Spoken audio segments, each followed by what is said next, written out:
I stirred, as a soft breeze played across my face. I slowly opened my eyes, feeling sick and decrepit. As my eyes opened, I couldn't help but notice I was not at home. There was no roof over my head, but instead the big black blanket of space. I slowly made my way to an upright position, feeling sore all over, like I had just belly flopped my way out of a bull race. Feeling uneasy and disoriented, I started following the path of dilapidated moonlight shining on the lush forest floor. I started staggering forward, tripping a few times. Eventually, I felt the need to sit down again. I came across a puddle and sat down next to it, splashing some water on my face. I peered around me, looking for a landmark so I could determine my location. All I saw was some broken down old building. Oh well, better than nothing. After a few moments' rest, I stood up again, but a movement in the corner of my eyes brought my gaze to the puddle. Barely in the reflection of the puddle, which should mean right next to me, stood what appeared to be a woman with pale skin. However, I couldn't see above her neck and past her belly button. As soon as I caught sight of that ghastly image, I was filled with a strange terror. I ran away as fast as my legs would carry me. I almost stumbled several times, but I thought I lost her. After the long run, I slumped down by a nearby tree. As I caught my breath, I peeked around the bushes and brambles littering the ground. I noticed two things. One, I couldn't see that woman. And two, I had lost sight of that building. I cursed and sank back against the tree, trying to plan what to do next. I figured that building may have a phone I could use to call someone, or perhaps a map so I could figure out where I was, but I had to get there without that woman finding me. I considered backtracking to where I woke up, but what if that woman was still there? In my weakened state, I doubted I would fare well in a fight. I decided to stay here for a bit longer. Maybe she would move on. It would also give me a chance to recuperate. I began taking deep, quiet breaths as I ran my hands through my hair and began to listen to the surrounding forest. After listening intently for a few minutes, I heard nothing but the sounds of a breeze gently blowing the leaves around. I risked another peek. All clear. There was no sign that girl had even pursued me. The only thing that seemed to even be in this forest, besides trees and that house, was myself. I was sure the girl was not near, but still had the sensation of being watched. I brushed this off and slinked silently over to where I think I had awoken. I couldn't help but looking over my shoulder every few moments, though every time was the same. There was nothing there. I felt like I was being mocked for not being able to see what made it feel like I was being stared at. After what felt like forever, I managed to find the spot where I originally woke up. This time, I decided to take the scenic route around the puddle, determined to make it to the building. I finally reached the facade of the deteriorating building.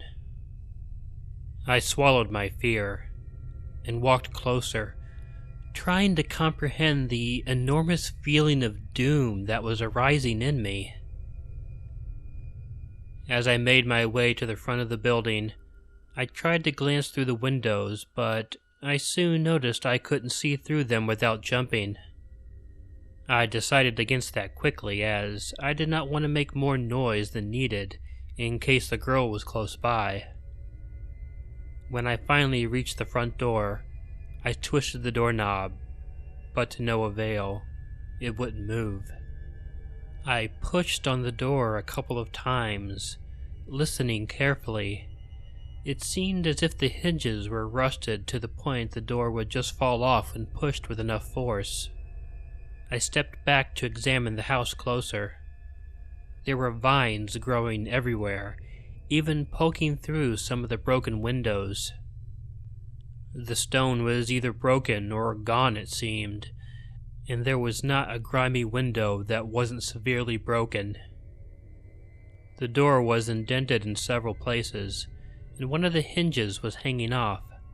I was going to have to muscle in. Despite how the outside appeared, the inside was almost regal. Polished hardwood floors. The paint on the walls looked like it was painted only yesterday. A crystal chandelier. Beautiful, white carpeted stairs. Yet the feeling of being watched only got stronger. I gazed around. It felt like the darkness was pressing in on me, stunting my breathing. The momentary effect still lingered, but the thought of continuing on petrified me. I knew going back out into the forest was not an option because of that girl, but the sound of me hitting the floor and the door shattering would certainly draw her attention. Despite the darkness, I had to continue on before she came to check out the sound. As I walked up the stairs, the pressure causing me to break into a cold sweat, I looked around and saw a being to the left. I was about to scream until I saw it was not the woman. As I slowly calmed down, I looked closer. It was a mirror. I gave my reflection a quick look, and I was covered in mud and had small scratches from running through the trees, and the area I hit the floor was starting to bleed through my sweater. Then I saw something that made my blood run cold. My right eye had taken a pale yellow shape, and my left eye a minty green. I stared right into those eyes, trying not to panic. The girl with the pale skin appeared in my reflection with the same damn eyes. I screamed just before the mirror shattered, footsteps echoing from the entrance of the house. As I watched him stare into the mirror, I couldn't help but smile. Alex was so dirty and bloody. He looked like he had no clue of the events that had transpired just hours before waking up in that bloody forest. I decided to show the confused little Alex what I looked like before getting rid of the fucking mirror. The look on his face was priceless, so frightened and scared. The crimson liquid staining his sweater seemed to spread more as the scare increased his pulse. The sound of the footsteps coming closer was just a bonus from a little hallucination caused by being frightened. As I ran, I felt like if I had to spend one more second in this nightmare I would go insane, get rid of this psychological torture. I just couldn't shake the feeling that there was something special in this building. Something that would make my life normal again. I fought back tears as I thought of my loved ones back home. What could be happening to them? I decided it was time to reveal to Alex what was so special about this house. I began to close doors that were close to him while only leaving one door open. Behind that open door was the dead body, mutilated to the point that no one would be able to tell who it is. I left a little gift for Alex in that room. His watch. just ticking away on the wrist of the dead man. I couldn't help but giggle in anticipation for when Alex noticed the room, waiting to see how scared he would be. I reached a hallway, peeling wallpaper, creaky boards, and the strong smell of decay. I heard a badly stifled giggle and decided to not linger. I started trying doors. They wouldn't budge. After my 7th try, I found an unlocked door. A puff of dust assaulted my eyes and nose as soon as I opened the door, and I felt somebody tackle me. Thinking it was the woman, I kicked back, but didn't get free. As soon as I saw what was waiting for me, I almost wished it was the girl. I saw a decaying corpse, alternating between patches of skin to muscles and the occasional flash of bone. He had one pure white eyeball that was hanging out of his skull, and an empty eye socket. I rolled out from it and threw up. Then I saw a maggot crawl out of the empty socket, and I threw up again. His hand was sticking out, and on it, my watch. I wondered whether to take it, something familiar to take with me, but if I wanted, I would have to touch that corpse. After a moment of indecision, I tried to pry it off of him, but no luck. I gingerly placed my foot on the corpse's head and pulled again. This time, my watch came free, along with a smattering of decaying flesh and muscle. I hurriedly wiped myself down and pulled the watch off. I put it on, but not before wiping it down with my sweater. It gave me small comfort. I laughed as the blood, muscle, and flesh splattered onto Alex before deciding it was time to lead my dirty blonde victim to his next little gift, his wallet. I whipped a piece of broken wood that had fallen off of the broken window pane just past his head while remaining hidden from his sight, trying to make him realize it was time for him to leave this room. I made sure the moment the piece of wood hit the wall behind him that the basement door slammed open. Following it was a cry for help, for a bit of encouragement. I looked at my watch, expecting to see the time and date, but it was completely blank. There was no time to mourn over the little victory I was hoping to get, as I heard the sound of something in the corpse's room. I ran away, and got led downstairs until I was sure we were underground. I could smell the earth from between the flimsy wooden boards. I smiled as I watched him enter the basement.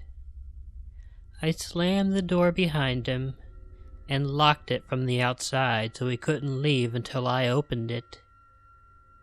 In every corner of the basement was the decaying corpse of an animal, with lines of blood connecting each of them, making an X on the floor.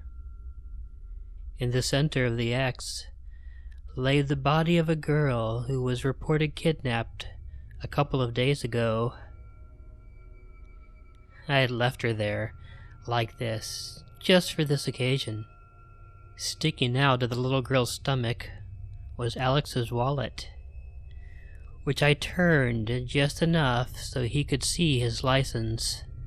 I had made sure that he couldn't get it out of her stomach unless he tore it out, which would kill the girl in the process. "Have fun," I said, just quiet enough to not wake the girl, but loud enough for him to hear, chuckling as I did so.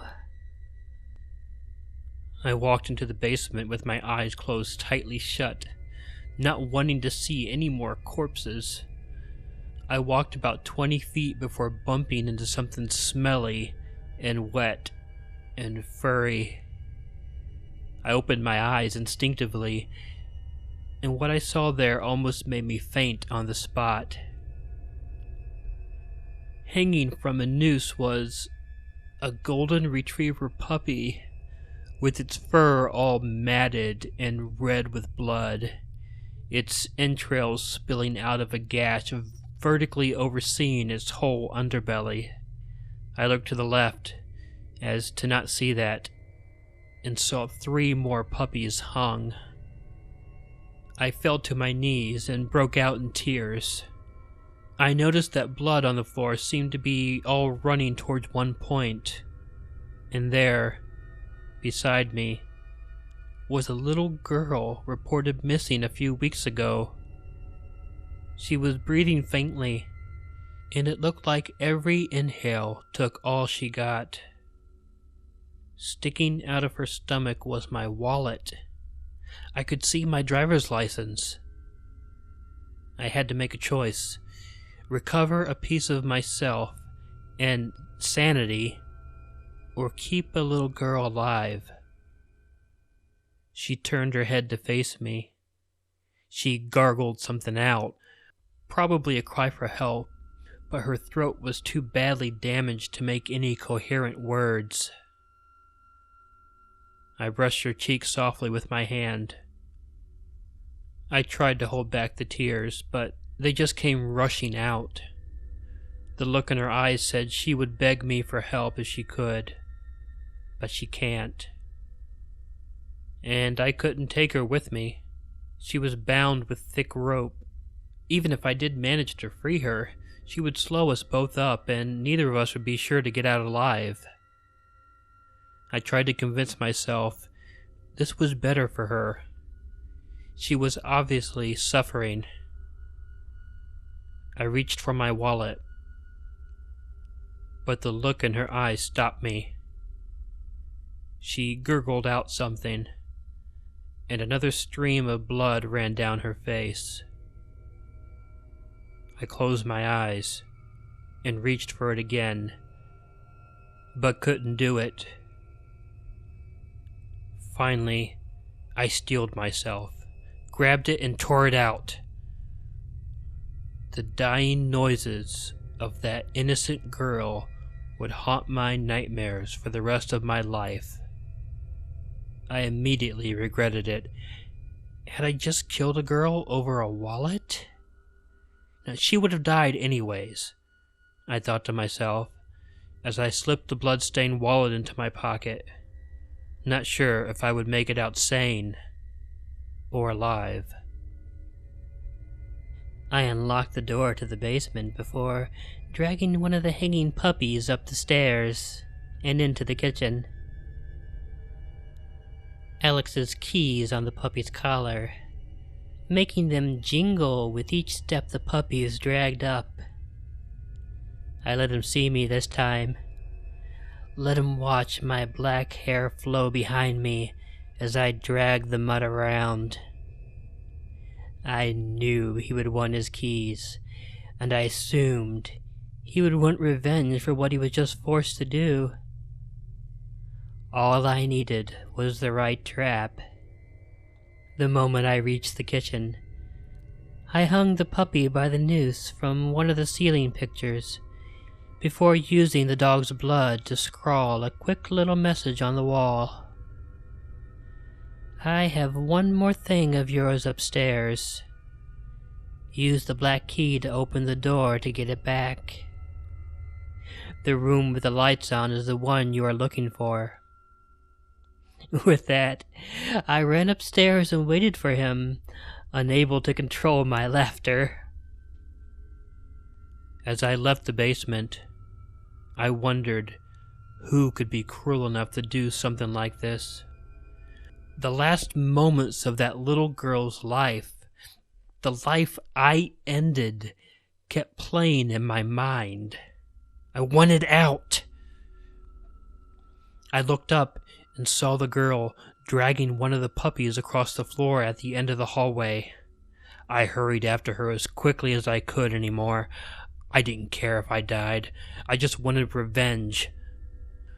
When I turned around the corner, she disappeared into... She wasn't there. But instead, a message written in blood. I could barely read it due to the tears and the rage, and I spotted my keys on the collar of the puppy. I almost snatched them off, but then withdrew my hand. I softly closed the eyes of the puppy, and undid the collar it was hung by. I undid my keys from the collar, and feeling empty, turned and walked upstairs. I walked up the stairs, feeling detached from life, as if the smallest wind could knock me down. I numbly opened the lock with a black key that was on my keychain, walked in, and looked around. It was a big stone room, with a single light bulb in the dead center, and a mirror on the wall I was facing. I looked in the mirror, and saw the girl, looking just as tired as I was.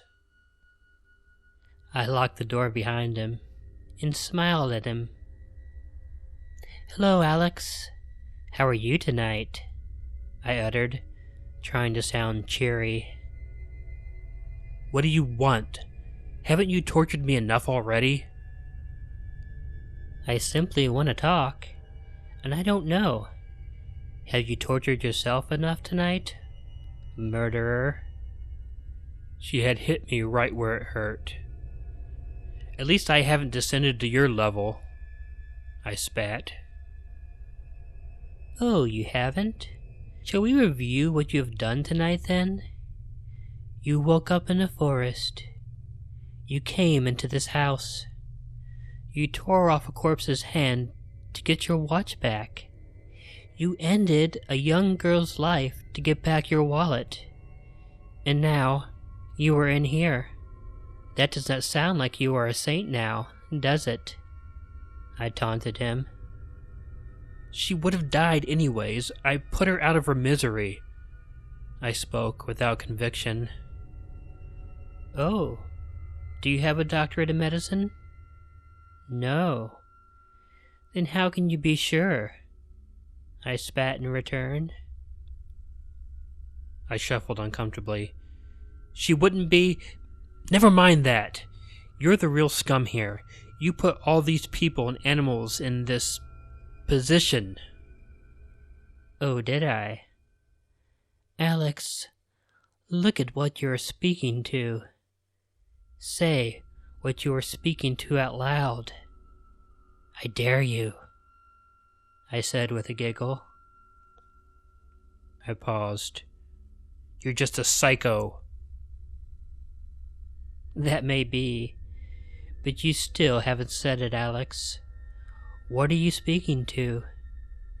You were in a locked room with only one light bulb, and you were speaking to a what?" I said relentlessly, trying to get a point into his head. I moved my hand. The girl mirrored my actions instantly. "This is some sort of trick. You're some sort of demon." "Say it, Alex. What are you talking to?"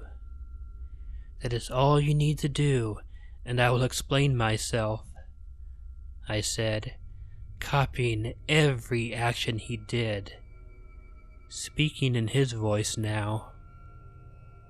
I grasped my head with both hands. "Get out of my head!" I copied his actions. "You are talking to a mirror, Alex. You know what a mirror reflects. What it is in front of it." My appearance slowly began to fade into his.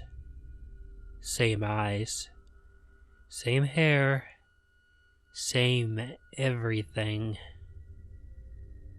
"No," I sobbed. "No, you can't be me. I would never..." "I am you, Alex.